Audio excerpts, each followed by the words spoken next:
Good evening and welcome to our Friday edition of News Geelong. The implementation of years of planning for the UCI Road World Cycling Championships continues as the event's timing draws excitingly closer, with bus timetables being an essential part of the public transport system that will support the events. While in the world of Geelong sport, the Flying Hawk Nathan Curry will update us with the latest, including progress at the new Elite International Standard Geelong Greyhound Racing Complex redevelopment. And in the weather world, sparkling Lani Salathiel looks at the coming days of spring as we're near the UCI Road World Cycling Championships here in Geelong. Opening tonight's News Geelong, as part of the infrastructure planning for the UCI Road World Cycling Championships, local Macquarie's bus lines have been planning essential bus timetables for the past 3 years to support the public transport system, with an additional 1,700 bus services that will be in place for the time of the UCI events, as Ian Nichols reports. The best way to get around Geelong and the Ballerine during the UCI World Road Championships will be on your bike, of course, or a bus. And seriously, this is the way to go. There'll be 2,700 extra bus services during the championships, and no doubt you'll get to where you want to go much quicker than trying to take your car. With that in mind, we're speaking with Dale Trickett, who's from Macquarie's Bus Lines. We know you've got an excellent website which people should check out. Your phones are ringing off the wall, and this is a very busy time for you. Absolutely, yeah. It's a major disruption to all the service. 3 years in the making of creating all these services that will service Geelong. Well, of course, the good news is there are a lot more buses running during the World Championships.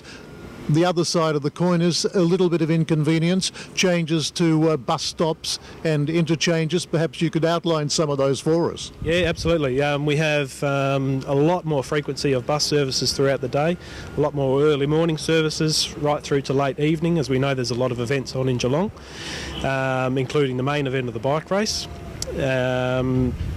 And as I said, yeah, major frequencies and more frequencies, basically. And it seems to me that the elderly are a little bit more miffed by this than the youngsters. The change is going to put them off course for a little while. Oh, a little while, and I guess the purpose of this as well is to get that message out there. We have on the website, unfortunately it's not really published in many places, but the changes will affect a lot of the residents greatly, and with the road closures, etc. Where will be the main bus stops in the city so that people can have one thought in their mind, I want to catch that bus, where should they go? Okay, so the city is basically split into two. As we know, Mirrabel Street right down the centre of Geelong is closed to all traffic. So basically, if you live on the east side of Geelong, that includes the Ballerine Peninsula, you'll be heading to what we're calling the Eastern Interchange, which is in Little Mallup Street behind the Officeworks car park there. And if you're on the west or the south side of town, you'll be going into what we're calling the West Interchange, which is in Little Mallup Street, in between the Geelong Library and Geelong Performing Arts Centre. On the bus for News Geelong, this is Ian Nichols. Thanks very much, Ian. As always, on the buses. Geelong's first purpose-built $1.5 million Cycling Criterium track has been launched by City of Greater Geelong Mayor Councillor John Mitchell and South Barwon MP Michael Crutchfield, right on time for the UCI Road World Cycling Championships, providing a major hub for cycling activity in the Geelong region, as Andrea Cozza reports. The City of Greater Geelong and the State Government both contributed to the opening of the new Cycling Criterium at Belmont Common, and News Geelong spoke to some of the attendees. Bruce, as a cyclist yourself, what are the advantages of this car-free criterium? Well, I think you just summed it up, car-free. I mean, it's be the safest environment for cyclists to come down and learn to ride in a competitive sort of environment, and again, just enjoy the great facility that's been created. Originally, the criterium wasn't created for UCI. How did it come about following its completion? It was identified that Geelong didn't have a good Criterium track. They had the old Geelong West Oval, which was pretty tired and had a number of faults with it. So we saw an opportunity to create a brand new track from scratch on a clean site, and it's come up fantastic. We've got a great 2.8 kilometre hot mix track, and this is world class. Michael, it's a great day for cyclists in the community of Geelong. How will the closed circuit be utilised apart from professional cyclists? Well, obviously it will be used by professional cyclists. The UCI athletes are going to be using this facility for training and for warm-up, but it's much broader than that. It's much broader than our own Geelong elite athletes. It's for your part-timers, it's for your amateurs, it's for young kids that come down here. My staff themselves have brought their young kids and a bike down here just to ride around, just for an exercise. So I think it's a community facility, and it goes the breadth of the sport from the elite to the rank amateur to a person who just wants to recreate here. And I think it's a wonderful asset for Belmont and Geelong. What are you expecting of the official UCI Championship? The official UCI Championship, look, I'm just about ready to take some Valium. I'm that excited about it. If the people of Geelong, if they don't realise now, I would like to tell you for one last time, this is going to be the most fantastic event that Geelong has ever seen, the biggest and the best event that Geelong has ever seen. So come out, support the event, and you will have a great time. Will spectators be able to sit trackside?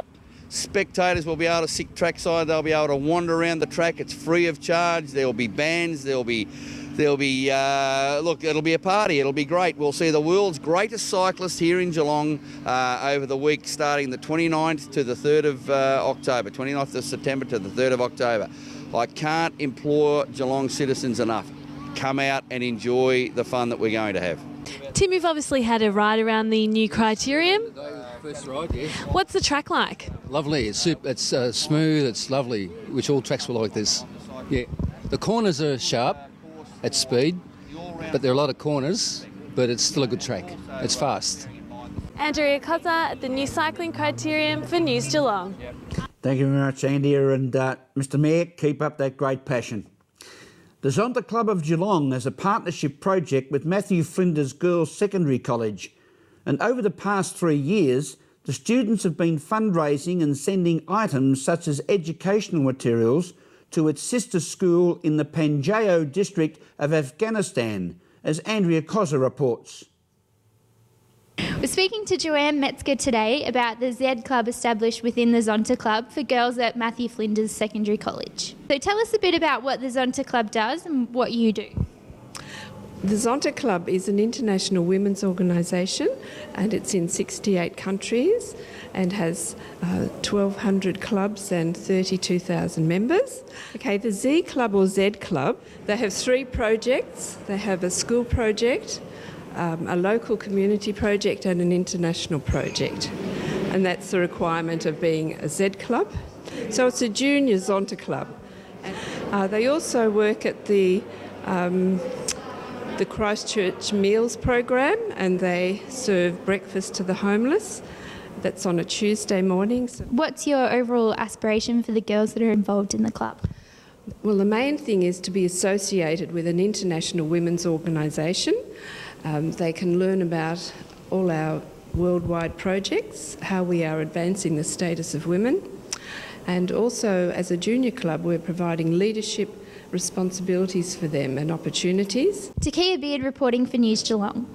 Thank you, Takia Beard. Slipped up on that one, Rollo. This is News Geelong, Friday night edition, as we go to a break and return with more news after this.